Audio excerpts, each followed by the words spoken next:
So, next project is going to be a D20 die for D&D, but a big one. It's going to be a Christmas present for my best friend. So I started off by making a drawing, and this is the triangles that I'm going to be making, and this is the stencil for this piece right here. Now this is cut at exactly a 158 degree angle, so I can lay the triangles down onto it at the exact angle they need to be, tack it, and then move on and keep tacking them all together. And then at the end, once it's a big sphere die thing, D20 die, I will do a full weld on all of them. This is, I made a cardboard cutout for each one of them, and I went through and drew all of them on. So now it's time to cut them out, and then we'll start tacking them together.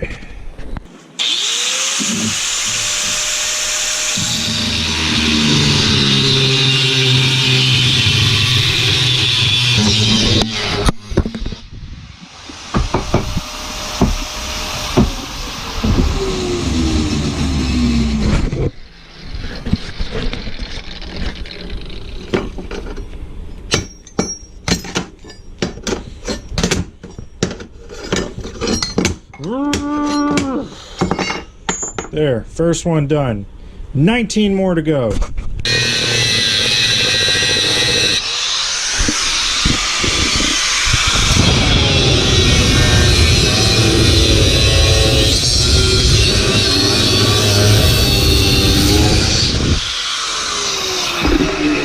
Woo! And 20. That was a lot of cutting. Okay, so I clamped them all together. I'm gonna tack them all the way across on this side, take the clamp off, and then grind all the edges so they match as close as I can get them, you know. And some of them, like the corners, got cut off and stuff like that, but I'll just fill that in with weld when I'm assembling them. So yeah, let's do that.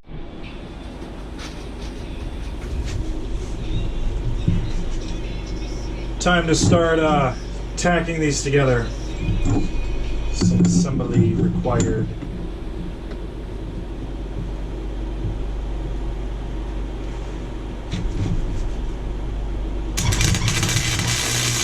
Alright, so there's all the pieces welded together. My angle was totally wrong, so this was hell to do.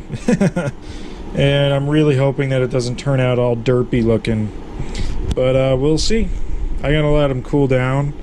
It's really hot right now, and I gotta hold it in place while I weld the big pieces together. So yeah, I gotta let them cool. This is turning out to be quite the chore, but I'm getting it. Nothing is fitting right.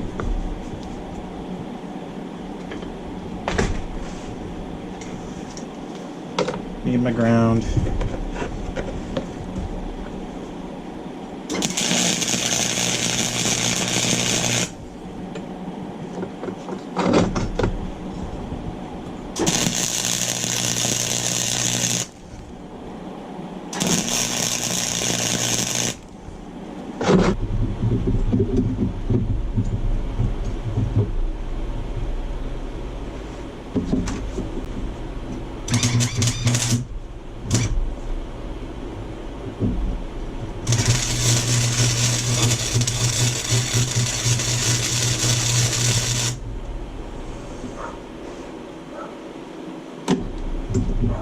Alright, so it's very hot right now. And there's some gaps. But hey, it rolls. That's its main purpose. Ooh! Yeah, it's really hot. So, now to do the full welds. Once I finish banging everything into shape the way I want it. Time to start prettying up these welds.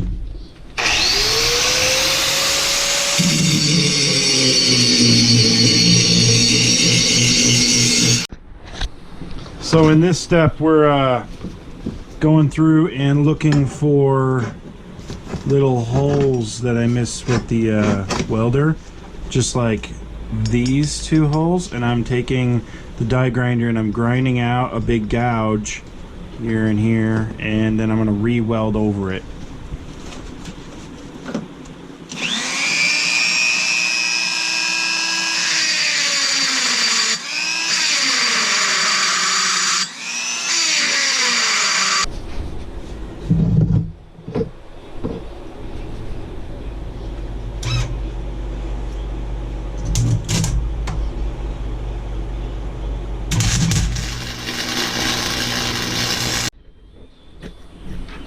Time to give it its final polish.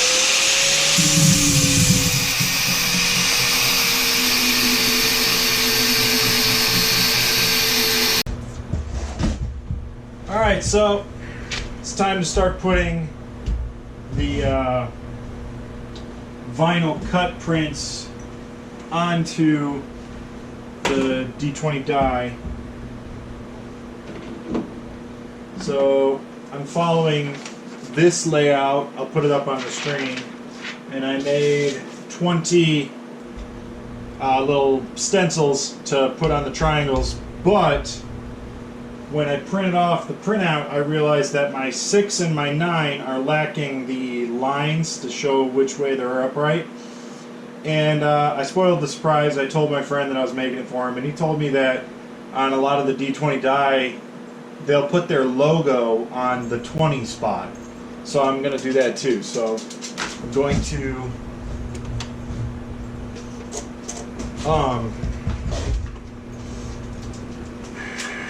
put my logo in the 20 spot.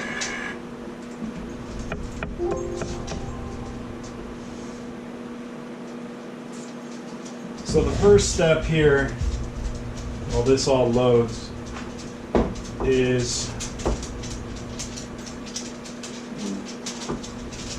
clean it with acetone, transfer the templates, do it on all 20 sides. But first there's a big hole here that I'm going to fix. Be back real quick. Okay, I filled that hole. It's just one that I missed from earlier. Got our acetone. We're going to clean this nice and good like. Get all the oils off.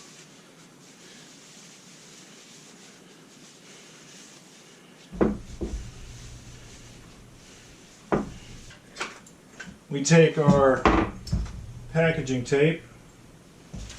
We got this guy here.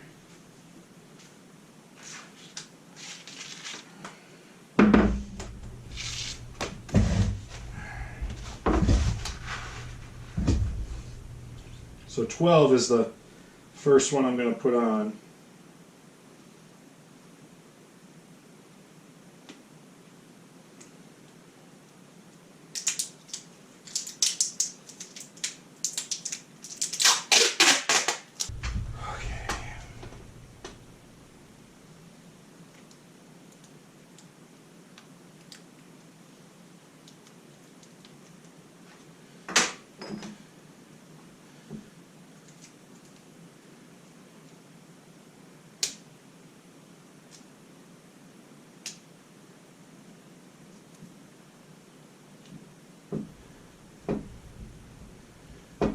There's 12. And I'm going to do all the rest except for 6, 9, and 20. And I'll print those off separate. Alright, so there's all the numbers put on it. And he was telling me about my logo. Check that out. That is so cool. That is the magic of this printer. That's going to be so sweet if it turns out. So now it's time to start etching. Woo. Okay, so we're all ready to etch. I'm doing it more Cthulhu style this time, where I put the clay around there, put the bar across it, Take this guy.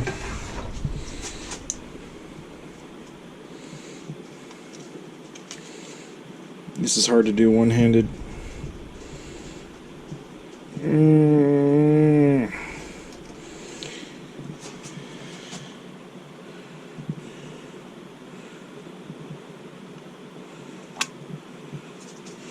A little more.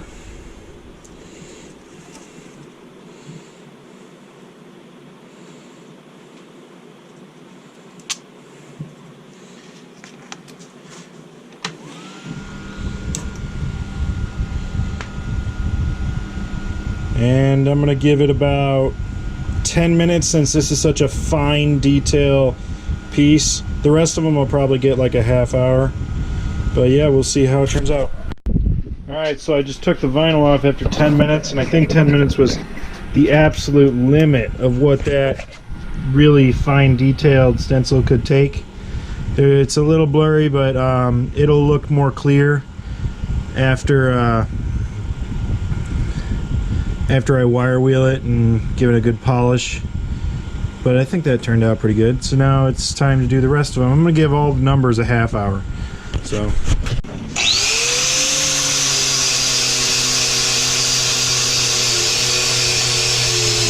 I'm gonna have to go back over some of them, make a separate stencil and do it again. Like, I don't know, the one right there, that's a little shallow. The 7, that's pretty shallow. Compared to like that, you know, that's really deep.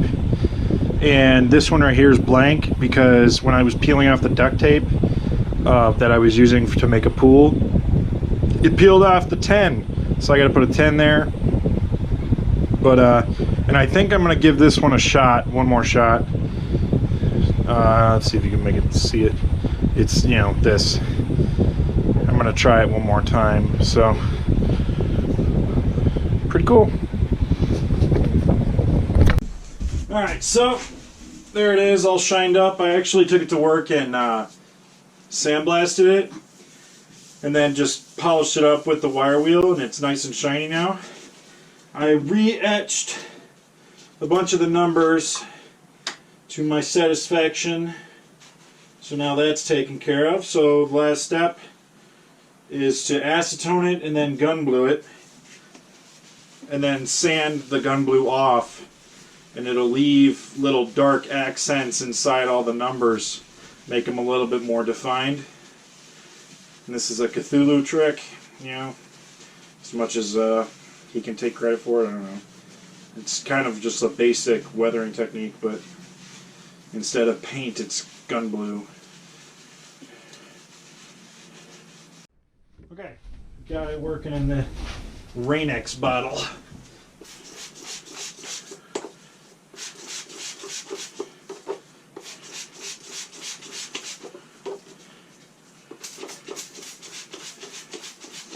Kind of looks cool black, but I prefer the steel color. And then wait 60 seconds and then wash it off.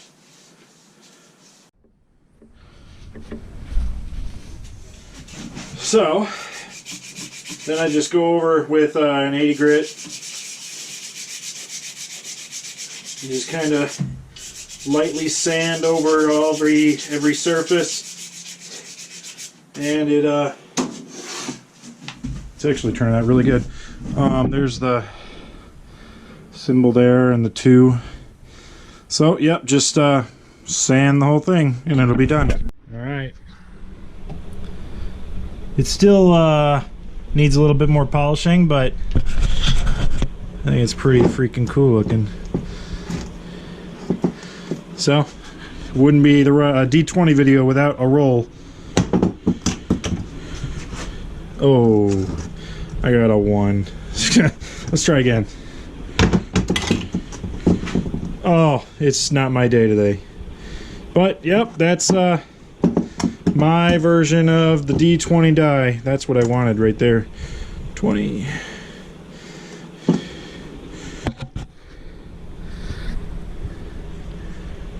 Pretty sweet.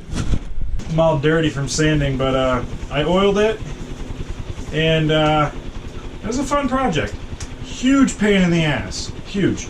So, if you like this, you know, I have an Etsy channel, Etsy shop, where I make swords and weapons and stuff. Like, right now I'm making a dagger. This is the handle with inlaid brass and etched blade. Those are all Etsy orders. I probably will not make one of these for you because this was a pain and it's for my best friend, so I weathered through. But if you guys enjoyed the video and you think I earned it, I would love to see you subscribe. I'm about 10 away from 400, which is freaking cool. That's awesome. And make sure to leave a like on the video, again, if you think I earned it. And thanks for watching. See you next time.